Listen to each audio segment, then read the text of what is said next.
How's it going, guys? Carl here, North Coast Constrictors. Welcome back to a no holds barred, unedited video.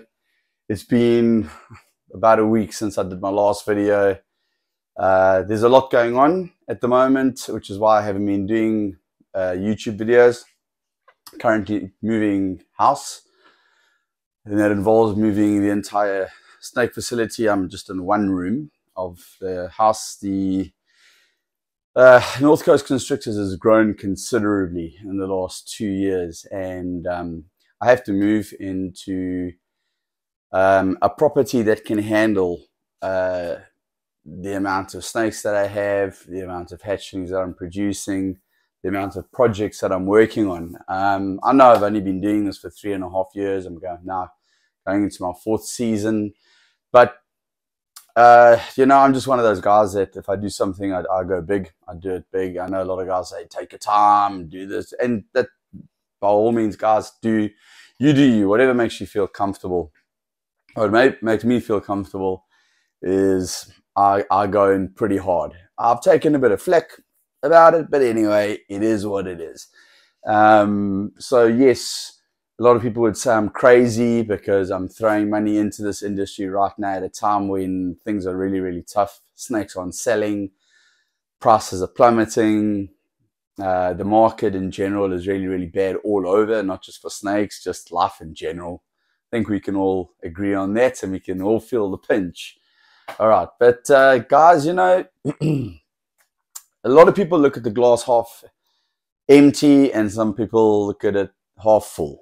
All right, I am a half full person. So where someone else sees negativity, bad investment, or negative investment, or whatever, I try and find the positive in that. Okay, so although I'm not a person that likes to drop prices on snakes, okay, right now it's a buyer's market. I don't encourage dropping the price on snakes, but however, people are getting out of the hobby, people are dumping their snakes on the market. So if you are an astute businessman and you are a breeder that is fully committed to breeding ball pythons and making a success of it, you can pick up snakes that were worth double or triple 2 years ago for, as I say, 30% or 50% of the price today. What better time to invest? Okay, because the hobby will bounce back. However, and I echo the sentiments of other fellow breeders that know way more than me, I'm not going to mention names.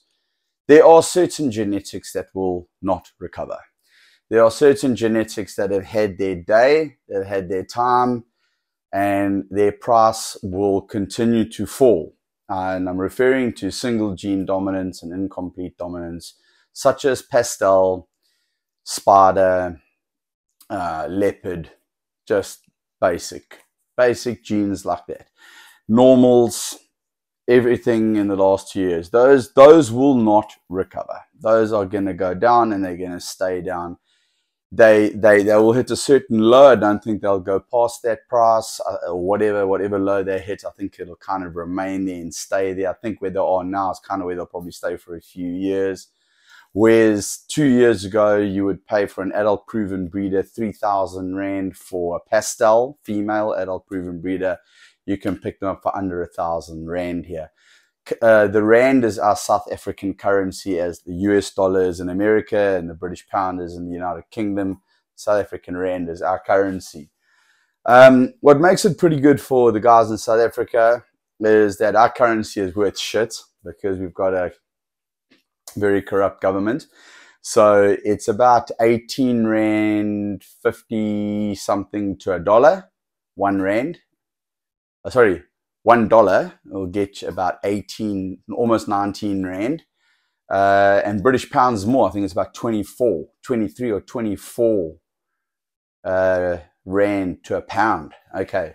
Which makes it very interesting for the export market. However, things aren't so great in America either. Now, Americans are starting to source, business in other parts of the world, especially places like Japan. you know, where they can get it for cheaper, and the UK before they buy from South Africa.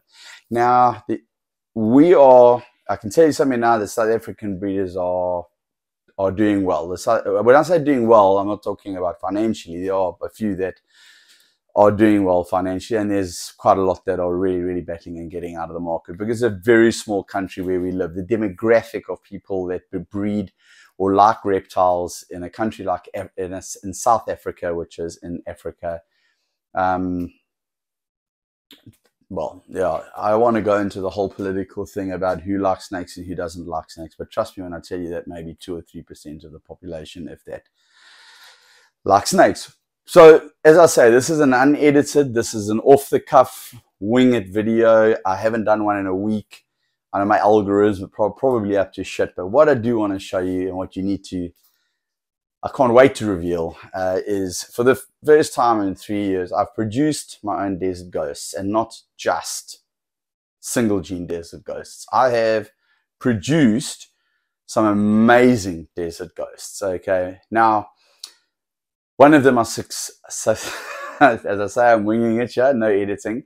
One of them I suspect is a world's first, Morph. Not gene, Morph. It's got a whole bunch of combination of genes in it, and it's Desert Ghost. And the combination of genes I've yet to see, and I've searched. I've spent the last 2 weeks searching, I've Googled, I've gone on YouTube, I've gone on Morph Market for sale, pre-sales, things that have been sold years ago. I've Googled the actual, the combination, and to no avail, guys. I found desert ghosts that have got very similar genes, almost like as close to being as close to 1 or 2 genes, but not this particular combination.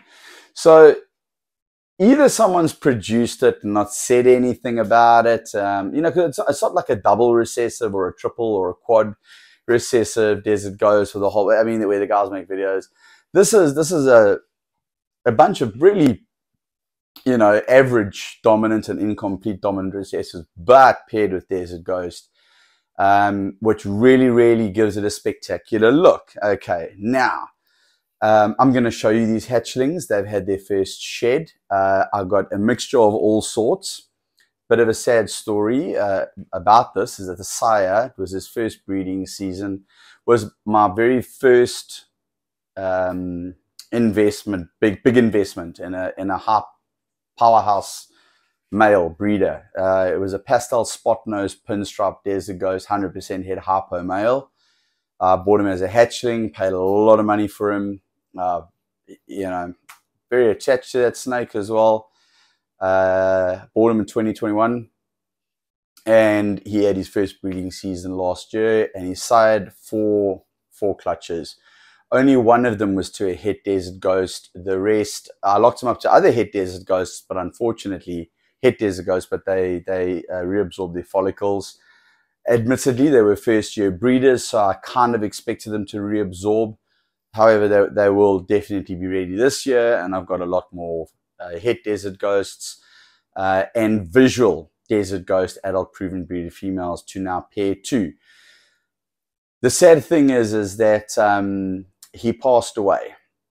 He got an infected hemipene after the breeding season, actually right at the end of breeding season. So I pulled him from the breeding season, multiple trips to the vets, 2 operations. And I think the amount of antibiotics that he had to endure took its toll on his kidneys, and I suspect that he died of kidney failure. So it is what it is. It goes with the territory. It's not the first snake I've lost, and it certainly isn't going to be the last. However, he was my powerhouse. But I did invest in 2 more powerhouse desert ghost males for this coming up season. One I've taken delivery of, the other one I'm waiting for. But what I have got is I've got some a beautiful adult proven breeder desert ghost female, and I've still got my 100% hets desert ghost with a combination of other genes. But let's not let this video go on too long, all right? But what I want to show you guys, and I'm going to work down and I'm going to work up. We made a lot of het desert ghosts from the het pairing. He paired, as I say, it was a pastel spot nose pinstripe desert ghost, 100% head hypo. I paired him to a pastel bamboo 100% het Desert Ghost, amongst others. Okay, but what I'm going to show you are the Desert Ghost hatchlings. Now you can't see behind this door here, but I've got hatchling racks that are exactly the same as this one here, and I'm gonna kind of work backwards. I'm going to show you the hets. In fact, I may actually just give the hets a miss and just go straight to the Desert Ghosts, because otherwise this video is going to take too long. Okay, so one of the buttes which we produced is this incredible super pastel Desert Ghost, and it's a female. Okay, absolutely incredible. The snake is absolutely phenomenal. The camera doesn't do it justice at all, as usual.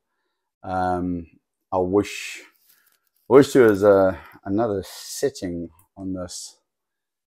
That's probably a bit better. Probably more.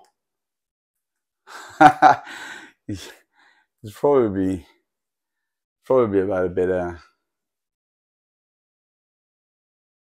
Anyway, so this is a super pastel Desert Ghost female, one of their hatchlings that came from that bamboo het DG. Okay, they had their first shed, but not had their first meal. Okay, we had a clutch of 7 eggs. And we got 4 visual DGs. All right. This beautiful female here is a Lemon Blast Desert Ghost, and it is as close a gene to the sire, the combination of genes, as we're going to get. The only thing that she is missing is Spot Nose. He was all of what this female is and Spot Nose. And of course, he was 100% het for Harpo. She's 50% het for Harpo. So he looked very much like this, but he had Spot Nose in, so he actually looked nicer. But this is our Lemon Blast Desert Ghost, and it's a female. So yeah, all of the 100% hets and all of the visual females are holdbacks. Now, what I'm about to pull out, I'll save what I think is the world's first for last. However, I do think, and this is debatable, maybe you can give me your opinion, I do think that I'm going to show you a bamboo Desert Ghost. Okay, this is a bamboo Spot Nose, a pastel bamboo Spot Nose Desert Ghost. Okay, look at how intense it almost looks, like a ghost. Honestly, the camera doesn't do it justice. I wish you could see the snake as I see it. Okay, and this is a female as well, completely stunning. Pastel Spot Nose Bamboo Desert Ghost. Now, I would go so far as to say that she looks better than the world's first. But why don't you judge for yourself? Because I'm going to pull him out now. It's a male.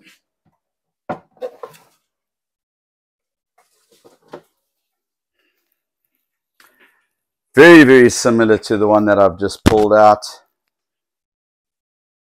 The only difference is it's a super pastel. So I give you the super pastel Spot Nose Bamboo Desert Ghost 50% het Harpo. Incredibly beautiful snake.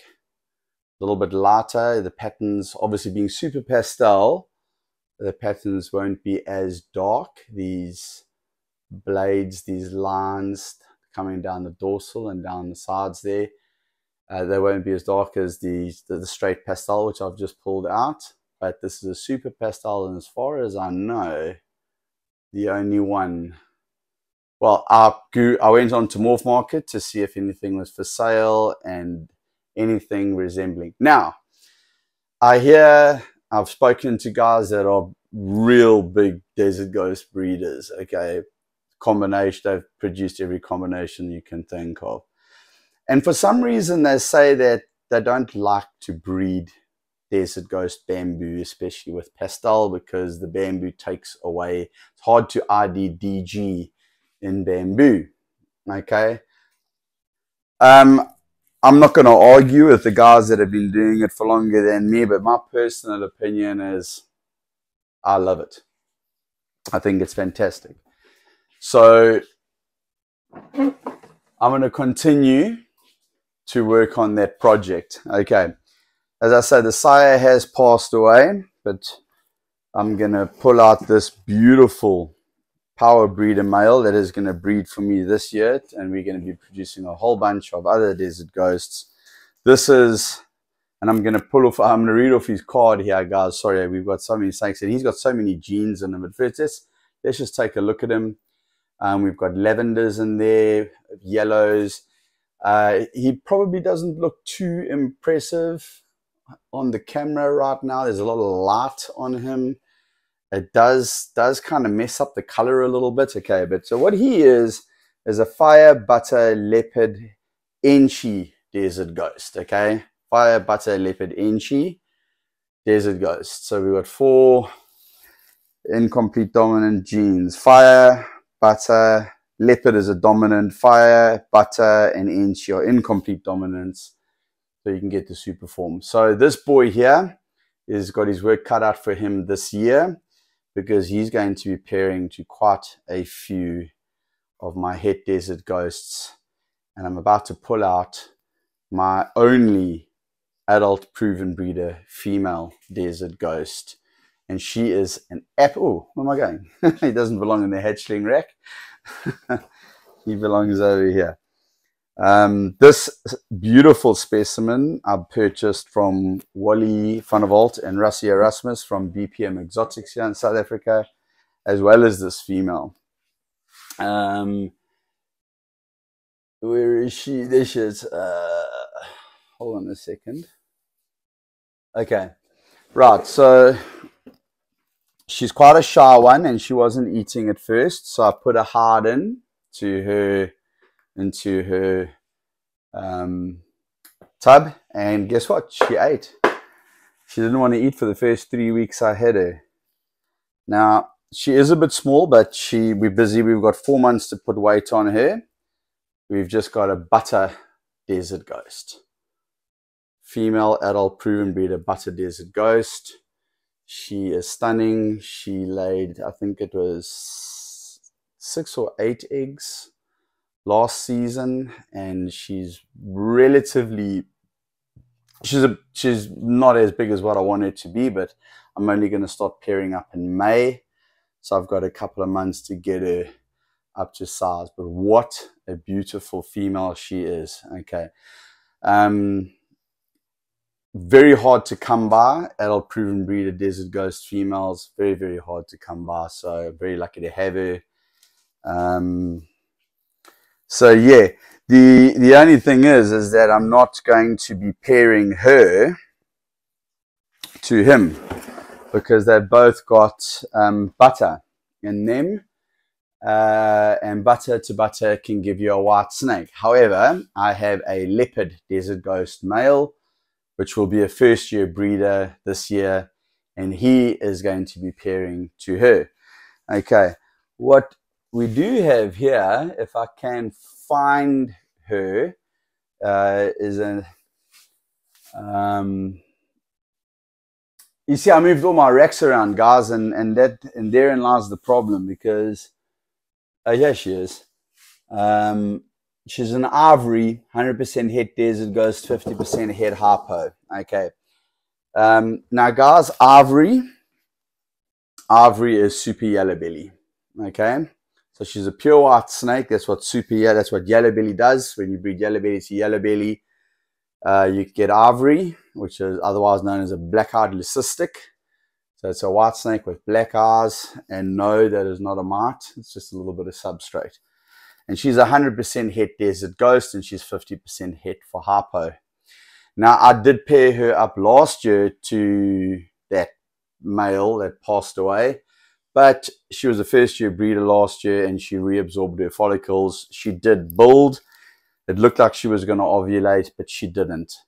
Now, being a super yellow belly, she can go perfectly with that male there, and she will. That male is also going to pair to the Pastel Bamboo 100% Het Desert Ghost female that produced the hatchlings that I've just shown you. Okay, so this is just one of the Het Desert Ghosts. I do have some more, but I think this video is hitting on 20 minutes already, so I'd like to cut it off there. Guys, that's just a snippet. As I say, I'm just winging this video. Not a lot of information because I don't cut and edit and just, you know, I just really felt like I needed to make a video and get in touch with my fan base and the guys that, you know, watch my videos. I know a lot of the guys watch it for the retics, but I mean, you know, everything's ball pythons.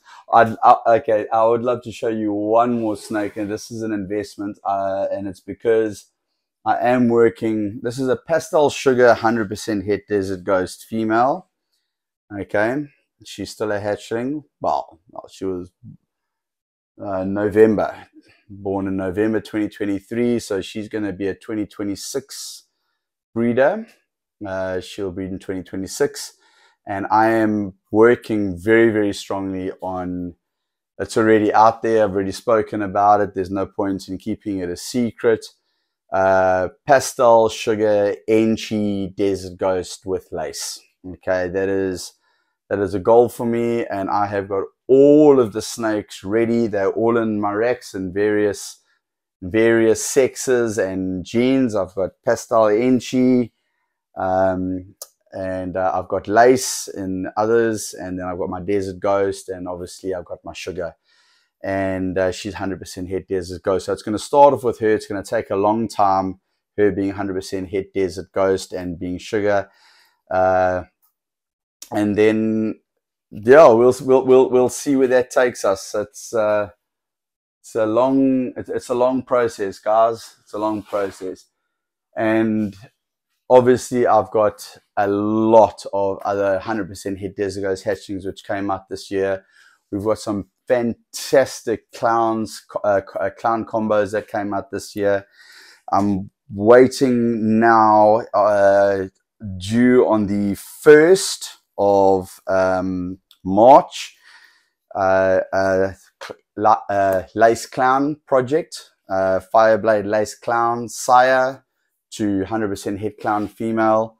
Unfortunately, it was the only female out of, the other females reabsorbed their follicles.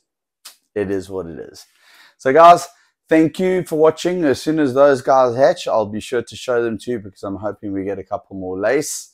I am calling them possible lace because, you know, it's just like until you've proved out and made white lace, which I'll be breeding next year, 2025, you can't really say you've got lace. However, I've had a lot of professionals look at my snakes, look at my hatchlings as they've grown over the last year because I produced them last year.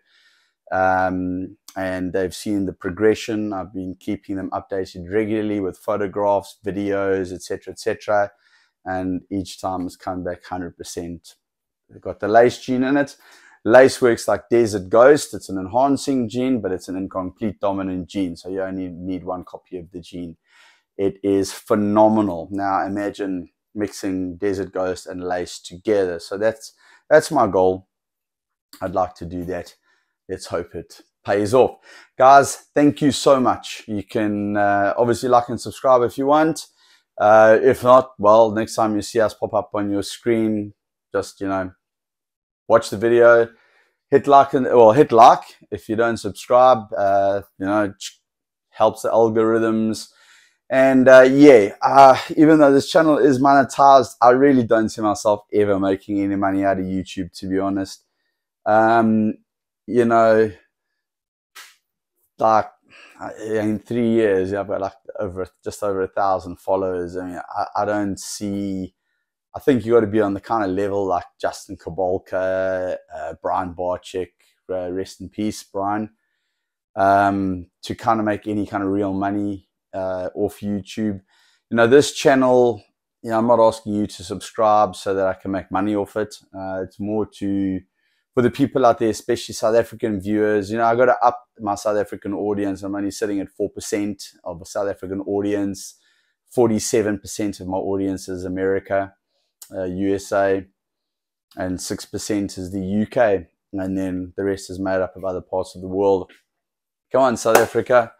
Support a fellow breeder and subscribe and watch, because this channel is really made for you guys. One of the reasons why I made this YouTube channel is because there are not a lot of South African ball python breeders that make YouTube channels that help potentially new breeders. And I discovered that when I got into breeding ball pythons. I was searching for channels to learn about breeding, pairing, how to set up egg tubs, how to set my temperatures, and everything was America. Not that there's anything wrong with the guys that make American videos, but they're talking in Fahrenheit, they're talking in quarts and pounds, and, you know, we work in the metric system, you know, so and also our climate and our breeding seasons are completely opposite. Okay, we breed in the winter, which is in June, where, you know, that's their summer. You know, our summer is December. That's their breeding season. That's our hatchling season. So, you know, I decided to make a YouTube video, especially my target market is the new ball python breeder in the industry that needs help, that needs guidance. So you can always scroll back through my videos. Everything is titled. If you want to know about how to set up an incubator, if you want to know how to set up a hatchling rack or a breeding rack, how to breed, how to pair, what to pair, you can find it all on my YouTube channel. That's what the channel is designed for. That's not designed for me to make money. It's designed to help fellow breeders, and also to get my name out there. And where I hope to make some money is with the South African market, with the guys that are watching me here in South Africa. It's open cards. This is my collection. You can see that what I show you and what I breed, and when I advertise the snakes, you know what you're getting. You see the facility is nice and clean and hygienic, and that is really where I want to make a difference, and where I want to make my money is from sales of snakes, because I'm a reputable breeder in South Africa. So 4% of viewers, well, I suppose subscribers, I think maybe I'm getting a little bit. If 4% subscribe, I get probably quite a lot of views from South Africans that don't subscribe to my channel, maybe out of interest, maybe other breeders that are wanting to see what I'm doing, being a newbie in the industry. In fact, a friend of mine actually got quite angry with me for calling myself a newbie going into my 4th season. I would consider him and his partner, and I'm not going to drop name here, to be probably the top breeders in the country. And he said to me, Carl, you've got to stop calling yourself a newbie. You are a mainstream breeder now. However, I'm still 15 years behind them, okay? 10 to 15 years behind them. So I kind of think I'll always be a newbie in their eyes. A lot of my snakes that I have bought come from these guys are only by quality. The purchase of my snakes is slowing right down now. In fact, I'm at that point now where I'm selling a lot of my adult proven breeders, because when I started, obviously I started on a budget. And I bought some really, really powerful males and a lot of 100% het females, the odd visual female. Females are always more expensive than the males. So on a budget, and then slowly over the years have grown. I've slowly produced my own holdbacks. I have more holdbacks than sales. About 80% of my snakes are holdbacks. And that's why this is a long-term project for me, you know. I don't see myself really being selling a whole lot of snakes probably for another year or two at least, because I really have produced some amazing animals in the last 2 seasons. They're all in my grow out racks, which are in another room. They will be breeding ready next year. We have got, oh man, I'm so excited for 2025, guys. I cannot tell you. 2025 and 2026 are going to be the 2 years when North Coast Constrictors really gets onto the map. I think not just in South Africa, but I think internationally. Okay, I know I'm never going to catch up to the guys that are in your, like the top breeders. I mean, I'm just, maybe I'm on YouTube and I've got quite a lot of snakes or whatever, but you know, there's guys in this country that I don't ever see myself catching up to. You know, not unless I put more money into it. And at this point, I'm not really prepared to put more money into it. What I need to do now is I need to cut down on my collection by at least half of the amount of snakes that I've got and concentrate very specifically. I've spent the last couple of days, last couple of weeks actually, but I've been narrowing it down on the projects that I want to work on that are long-term projects. We're talking 4 to 8 years time, producing snakes that I feel are going to be, well, incredible. The combination, but we'll see when they come out. So for those guys that are watching here from South Africa, guys, stay tuned, watch this channel. I would love to hear back from you if there's something you would like to know. Don't be fooled by the fact that I've only been doing it for 3.5 years. I really have immersed myself into, for 4 years now actually. I've immersed myself into researching and studying ball pythons, the genetics, breeding, and not only that, I have got about 4 or 5 great mentors, some of them here in South Africa and a couple overseas, and I really am getting information from the very best, most brilliant minds in the ball python industry. So a lot of that I'm putting into my own projects. Okay, so you know, this channel can help you if you're a new aspiring ball python breeder in South Africa.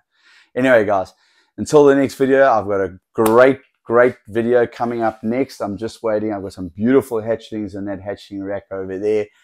They are all in shed at the moment. I'm just waiting for them to shed out in about another week, and I'm going to drop a video on those. So if you want to see that, hit that notification bell.